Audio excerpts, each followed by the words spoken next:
ಕನ್ಯಾ ರಾಶಿಯವರಿಗೆ ಮೇ ತಿಂಗಳು ಹೇಗಿದೆ? ಅದೃಷ್ಟ ಮತ್ತು ಧರ್ಮ, ಲಕ್ ಮತ್ತು ಧರ್ಮ ಮತ್ತು ಹೈಯರ್ ನಾಲೆಜ್ ಅಂತ ಹೇಳ್ತೀವಿ. ಉನ್ನತ ಜ್ಞಾನಕ್ಕೆ ಸಂಬಂಧಪಟ್ಟಂಗೆ ನಿಮಗೆ ತುಂಬ ಲಾಭ ಬೆನಿಫಿಟ್ಸ್ ಸಿಗುತ್ತೆ. ಹೊಸ ವಿಷಯಗಳನ್ನು ಇದನ್ನು ಕಲಿಯೋದಕ್ಕೆ, ನೀವು ಪ್ರಯಾಣ ಮಾಡಲಿಕ್ಕೆ, ಆಧ್ಯಾತ್ಮಿಕ ಅನ್ವೇಷಣೆಗಳಿಗೆ ಇದೆಲ್ಲ ತುಂಬ ಒಳ್ಳೆಯ ತಿಂಗಳು, ಉತ್ತಮ ತಿಂಗಳು. ಗುರು ಅಥವಾ ತಂದೆಯಂತಹ ಉನ್ನತ ಅಧಿಕಾರಿಗಳಿಂದ ನಿಮಗೆ ಆಶೀರ್ವಾದ ಸಿಕ್ಕುತ್ತೆ. ದೀರ್ಘ ಪ್ರಯಾಣಗಳು ಅಥವಾ ವಿದೇಶಿ ಸಂಪರ್ಕಗಳು ನಿಮಗೆ ಸಹಾಯ ಮಾಡಬಹುದು. ನಿಮ್ಮ ನಂಬಿಕೆ ತುಂಬ ಸ್ಟ್ರಾಂಗ್ ಆಗಲಿಕ್ಕೆ ಹೆಲ್ಪ್ ಆಗುತ್ತೆ. ತುಂಬ ಬಿಲೀಫ್ಸ್ ಸ್ಟ್ರಾಂಗ್ ಆಗುತ್ತೆ ಈ ತಿಂಗಳು. ಹಾಗೆ ನಿಮ್ಮ ದೈವಿಕ ಶಕ್ತಿಯೊಂದಿಗೆ ನೀವು ಇನ್ನೂ ಜಾಸ್ತಿ ಕನೆಕ್ಷನ್ಸ್ ಬರುತ್ತೆ. ನಿಮಗೆ ದೇವರ ಬಗ್ಗೆ ಇನ್ನೂ ಜಾಸ್ತಿ ಕನೆಕ್ಷನ್ಸ್ ಬರುತ್ತೆ. ನಿಮ್ಮ ನಂಬಿಕೆಗಳಲ್ಲಿ ಅತಿಯಾದ ಆತ್ಮವಿಶ್ವಾಸ ಬರದೇ ಇರೋ ಹಾಗೆ ನೋಡ್ಕೊಳ್ಳಿ. ತುಂಬ ಬ್ಲೈಂಡಾಗಿ ನೀವು ಬಿಲೀಫ್ಸ್ನ ಜಾಸ್ತಿ ಬೆಳೆಸ್ಕೋಬೇಡಿ. ನೋಡಿಕೊಂಡು ಜಾಗರೂಕರಾಗಿ ಕಾಷಸ್ ಆಗಿ ನೀವು ಬಿಲೀಫ್ಸ್ನ ನೋಡ್ಕೊಳ್ಳಿ.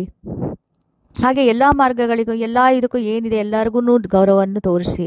ಯಾವುದೇ ಪಾತು, ಈಗ ಎಸ್ಪೆಷಲಿ ಬಿಲೀಫ್ ಅಥವಾ ಫೇತ್ ಅಂತ ಹೇಳ್ತೀವಿ, ಅದು ಯಾವುದು ಫೇತು ಏನು ಬಿಲೀಫ್ಸ್ ಇಟ್ಕೊಂಡ್ರು ಎಲ್ಲರಿಗೂ ನೀವು ರೆಸ್ಪೆಕ್ಟ್ ತೋರಿಸಬೇಕು. ಆಧ್ಯಾತ್ಮಿಕ ಪುಸ್ತಕಗಳನ್ನು ಓದೋದು, ಪವಿತ್ರ ಸ್ಥಳಗಳಿಗೆ ಭೇಟಿ ನೀಡುವುದರಿಂದ ಇದರಿಂದ ಎಲ್ಲ ನಿಮಗೆ ತುಂಬ ಶಾಂತಿ ಸಿಗುತ್ತದೆ. ಬುದ್ಧಿವಂತಿಕೆ ಮತ್ತು ನಮ್ರತೆಯ ಮೂಲಕ ಬೆಳೆಯಲು ಈ ತಿಂಗಳು ನಿಮಗೆ ಮಾರ್ಗದರ್ಶಿ ಆಗಿರುತ್ತದೆ. ಈಗ ತುಲಾ ರಾಶಿನ ನೋಡೋಣ. ಮೇ ತಿಂಗಳಲ್ಲಿ ನಿಮಗೆ ಈ ಸ್ಟಾರ್ಸ್ ಏನಿದೆ, ಈಗ ನಕ್ಷತ್ರಗಳು ಆಳವಾದ ತುಂಬ ಡೀಪಾಗಿ ನಿಮಗೆ ಬದಲಾವಣೆಗಳು ಮತ್ತು ಏನಾದ್ರು ಹಿಡನ್ ಮ್ಯಾಟರ್ಸ್ ಇರುತ್ತೆ, ಗುಪ್ತ ವಿಷಯಗಳು, ಅದೆಲ್ಲ ಹೊರಗಡೆ ಬರಲಿಕ್ಕೆ ನಿಮಗೆ ಅದು ಡೈರೆಕ್ಷನ್ ತೋರಿಸ್ತಾ ಇದೆ.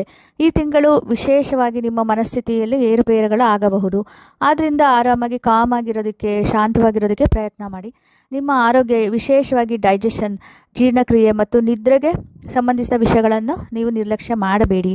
ಹಠಾತ್ತಾಗಿ ಲಾಭಗಳು ಅಥವಾ ರಹಸ್ಯವಾದ ಯಾವುದಾದ್ರು ಜ್ಞಾನಗಳು ನಿಮಗೆ ದಾರಿ ತೋರಿಸಬಹುದು. ನಿಮ್ಮ ಇದಕ್ಕೆ ಬರಬಹುದು, ಲಾಭಗಳು ಆಗಬಹುದು. ಸೊ ಆದ್ದರಿಂದ ಹುಷಾರಾಗಿರಿ, ಜಾಗರೂಕರಾಗಿರಿ.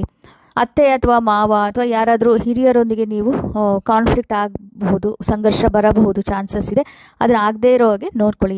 ಕುಟುಂಬದೊಳಗೆ ಶಾಂತಿಯನ್ನು ಕಾಪಾಡಿಕೊಳ್ಳೋದಕ್ಕೆ ಪ್ರಯತ್ನ ಮಾಡಿ.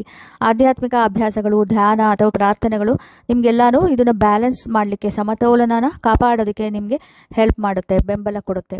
ದೇಹ ಅಥವಾ ಮನಸ್ಸಿನಿಂದ ಬರುವ ಏನಾದರೂ ಇದು ಸಿಂಪ್ಟಮ್ಸ್ ಇದ್ರೂ ಮೆಂಟಲ್ ಮತ್ತು ಫಿಸಿಕಲ್ ಹೆಲ್ತ್ ಬಗ್ಗೆನೇ ನಿರ್ಲಕ್ಷ್ಯ ಮಾಡಬೇಡಿ. ಏನಾದರೂ ಸಿಂಪ್ಟಮ್ಸ್ ಇದ್ದರೆ